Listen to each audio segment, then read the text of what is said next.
कि ये क्या हो रहा है? सिर्फ आपकी जमात रह गई है, ना सूबाई टिकट्स का ऐलान हो रहा है, ना कौमी का ऐलान हो रहा है, ना कोई मंशूर सामने आ रहा है, ना कोई कैंपेन सामने आ रही है। क्या आपने शिकस्त तस्लीम कर ली है?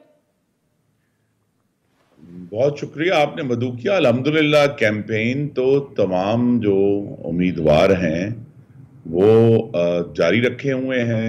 हर रोज कुछ कॉर्नर मीटिंग्स हैं। सिर्फ ये जरूर है कि चूंकि मौसम सर्द है तो इसलिए कुछ देर से कैंपेन शुरू होती है, लेकिन हम अपना काम कर रहे हैं।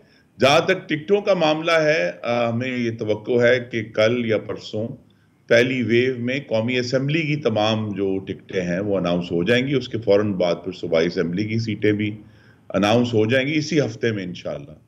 और अगले हफ्ते से अच्छा, अब जब इस मोहम्मद नवाज शरीफ के रास्ते ठीक। में अब कोई कानूनी रुकावट नहीं है, तो वो एक भरपूर तरीके से मुस्लिम लीग नून की कैंपेन का भी आगाज जो है वो मंशूर को रिलीज करने से करेंगे और उसके बाद जलसों का ऐलान भी कर देंगे। अच्छा, मुझे ये बताइएगा, इत्तेहाद और सीट एडजस्टमेंट वाला मामला, एक तो एमक्यूएम से तो मामला तय पा गए, उन्होंने ऐलान भी कर दिया है कि अगर नवाज शरीफ वजारत उज़्मा के उम्मीदवार बनते हैं तो एमक्यूएम ने उन्हीं को वोट देना है।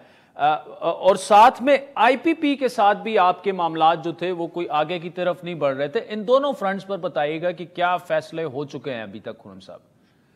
जी, वो किसी सियासत के अक्लमंद ने कहा हुआ है कि सियासत में उस वक्त तक फैसले नहीं होते जब तक करने ना पड़ जाएं। तो अब जबकि हम्म। आखिरी स्टेज पर हम आ गए हैं और 12 तारीख को हतमी नशिस्तों की जो लिस्ट है वो मुतवक्को है, तो अब अगले 2 या 3 दिन में ये सारे जो इश्यूज हैं सीट एडजस्टमेंट के वो भी हल हो जाएंगे।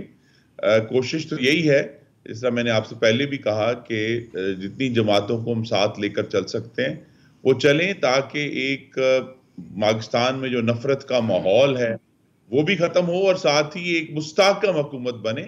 तो एमक्यूएम के हम शुक्रगुजार हैं कि उन्होंने पहले से इस बात का इरादा दे दिया।